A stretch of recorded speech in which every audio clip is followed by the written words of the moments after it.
January 17, 1944. The air over Suffolk, England, hung thick and cold, a heavy gray lid clamped over the dispersal fields of the 8th Air Force. The light was weak, filtering through the low cloud base, painting the hangars and temporary Nissen huts in a perpetual twilight. The ground, churned to a chocolate mud by the constant movement of heavy tractors and bomb carts, was freezing hard. A high-pitched, resonant whine, the unmistakable sound of a starter cartridge catching a colossal radial engine, tore the quiet apart. The moment was unremarkable, one of thousands of such mornings that marked the grinding reality of the air war over Europe. Yet this particular dawn held the metallic promise of an impending, devastating shift. The men of the 56th Fighter Group were preparing their mounts, aircraft that dwarfed the Spitfires and even the earlier model Mustangs, massive, powerful machines that looked less like surgical instruments of the sky and more like mobile chunks of the American factory floor. They were preparing the P-47 Thunderbolt. The very scale of the war against the Third Reich had demanded a weapon of similar proportion.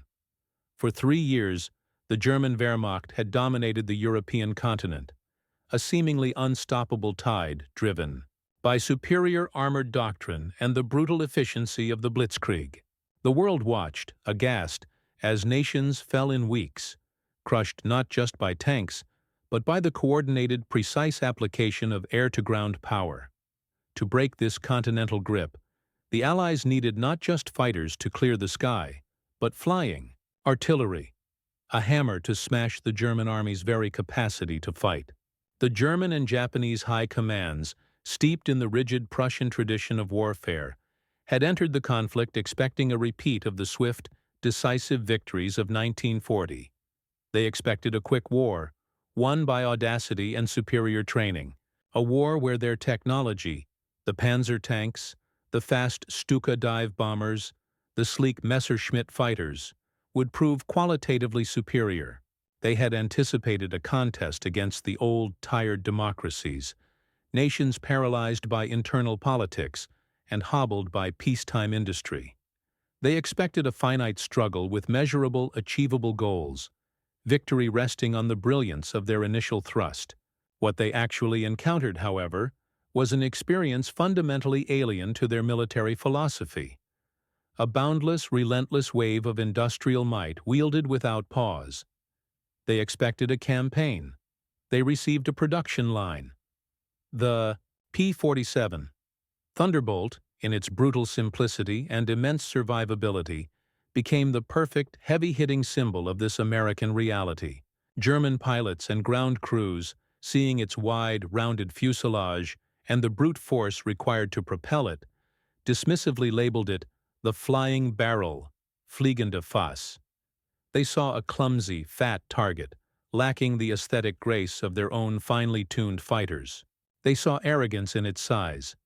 They failed utterly to grasp the implications of that bulk. That bulk was armor plating. It was self-sealing fuel tanks, engineered not just to survive a hit, but to absorb a torrent of punishment and still bring the pilot home. That bulk was the colossal Pratt & Whitney R2800 double WASP engine, 2,000 horsepower, a vibrating, bellowing monument to piston engineering, a power plant so robust it could run on sheer spite. And crucially, that bulk accommodated the weapon that would terrorize every foot soldier and truck driver from Normandy to Berlin, a battery of 8 M2 Browning, 50 caliber machine guns. Each Thunderbolt carried a devastating payload. With a full load, a single P-47 could unleash nearly 4,000 rounds of armor-piercing, incendiary and tracer ammunition. The sound of this weapon, the distinctive, ripping, canvas sound of 8 heavy machine guns firing in coordinated harmony, was the sound of democracy's anger, a continuous metallic roar that obliterated the quiet confidence of the Wehrmacht. As the air war intensified through 1944, the primary mission of the P-47 shifted dramatically. While initially designed as a high-altitude escort fighter, its true destiny lay low to the ground, deep in the mud and the blood. D-Day had unleashed the armored fury of the Allies, but the breakthrough was always threatened by German reinforcements, logistics, and supply. The job of stopping the German response fell to the fighter bombers, and none did it with the sheer destructive volume of the Jug. From the beachhead at Normandy through the brutal attrition of the Falaise Gap and the dash across France, the P-47 became the aerial engine of the ground war. It was the tactical weapon of choice for interdiction, the systematic destruction of anything that moved, that carried fuel, or that communicated. Historical records paint a picture of organized devastation. The primary theater of operations for the P-47 was the so-called killer zone, the thin margin of land behind the front lines. Here pilots, often flying at treetop level, hunted relentlessly. The operations logs of the 9th Air Force and the tactical groups supporting the ground campaign meticulously recorded the toll. The German soldiers on the ground, the very men who had mocked the flying barrel, soon transformed their contempt into cold dread. The air became an enemy territory that they could not engage. They learned the brutal physics of the jabos, the German term for fighter bombers. A tank was a vulnerable metal coffin under the shadow of the P-47, a rail line, a death sentence. For the cargo it carried, a truck convoy, a stack of easy targets. The German Commander-in-Chief West, Field Marshal Günther von Kluge, noted the paralyzing effect in his dispatches. The enemy air superiority is terrific. Movement of troops on the battlefield during the day is almost entirely impossible.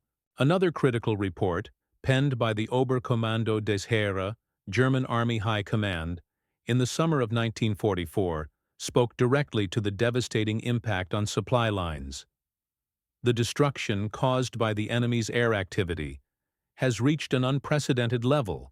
The supply flow is now constantly interrupted. The most decisive factor in the current operational situation is the crushing air superiority of the enemy, making it impossible for our heavy weapons to receive ammunition and fuel during daylight. The numerical evidence is stark. The total volume of destruction almost incomprehensible. Across the intense 10-month period following the Normandy landings, a time defined by the collapse of the Western Front and the Battle of the Bulge, the P-47 units unleashed an industrial-scale fury that shattered the German logistical spine. The official tally, meticulously recorded by ordnance and intelligence teams, validated the sheer scale of the Thunderbolt's destructive role. Within this crucial 10-month window, P-47 pilots destroyed a verifiable 86,000 documented targets. This was not merely a count of aircraft shot down, although the P-47 was highly successful in that role, boasting some of the highest-scoring American aces. This was the catalog of ruin on the ground: railway cars, locomotives, trucks, armored cars, artillery pieces, flak sites, and supply depots. The entire infrastructure of a modern army, systematically wiped from the face of the earth. To the German soldier hiding beneath a shredded camouflage net, the experience was a profound, soul-crushing transformation of ideology. They had been indoctrinated with the belief in Lebensraum, living space, and the racial superiority that would guarantee a quick victory. They were taught that their Führer's will was destiny. The sight of a P-47, circling patiently, an endless cascade of tracer fire ripping apart their sanctuary, was a tangible, unavoidable refutation of that entire worldview. They had expected the democratic nations to be soft, decadent, and ultimately unable to sustain the sacrifices of a long war. Instead, they faced an opponent that could not only manufacture tanks and guns at a rate they could only dream of, but could also place the ultimate weapon of the American production line, the M2 50 caliber machine gun, into the air in mass numbers, dispensing endless belts of destruction. The recurring symbol of the 50 caliber ammunition belt encapsulated this fundamental shift. It was not the fighter's speed or maneuverability that broke the Wehrmacht. It was the inexhaustible supply of copper-jacketed lead and incendiary mix pouring from the American factory system. Every link in the belt represented a piece of American capacity: a miner in Montana, a steel worker in Pittsburgh, a packer in Ohio. When the German soldiers saw the long, curving stream of tracers from the P-47's guns, they were witnessing the mechanical application of an entire continental economy, weaponized. The initial arrogance and mockery of the flying barrel evaporated, replaced by a desperate, fatalistic resignation. The P-47 became an airborne specter, its shadow a harbinger of instant, impersonal death. This enemy was not driven by the need for quick, glorious victory, but by the simple, unyielding determination to grind the opposing force into dust through sheer, overwhelming expenditure of materiel.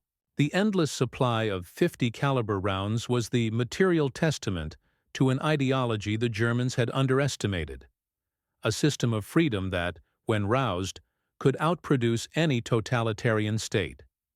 The very success of the P-47 led to a crucial psychological transformation. The German soldier learned a new, bitter truth, that his every move was observed, his every road a potential graveyard. The ground war, for the German, became a nocturnal affair, a desperate scramble to move men and supplies under the cover of darkness, waiting for the momentary reprieve that the sunrise would certainly end. The air belonged irrevocably to the other side. The war was no longer about heroism or strategy. It was about survival beneath the shadow of the flying barrel. The experience of the P-47 Thunderbolt pilot, too, underwent a metamorphosis. They were not knights of the air engaged in chivalric duels. They were machine operators, flying massive engines of destruction in a relentless, dirty war of attrition, bringing the force of an entire nation to bear on a desperate enemy.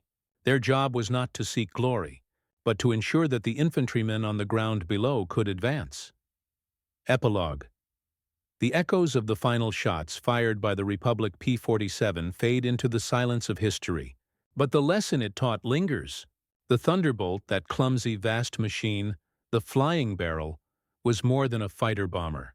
It was the physical manifestation of America's industrial potential, and by extension, the fundamental power of its free society. Freedom, at its core, is the abundance of choice, thought, and action. When this abundance is challenged, it can, and will, transform into an abundance of force. The 50 caliber ammunition belt, the stream of destructive power that rained down on the German war machine, remains the lasting symbol of this truth. It reminds us that the fight for an ideal is not always won by the sharpest sword, but often by the heaviest hammer wielded with the most tireless hand. The P-47's legacy is the brutal, factual documentation that the ultimate power of a democracy is its capacity to produce, sustain, and relentlessly project its material will.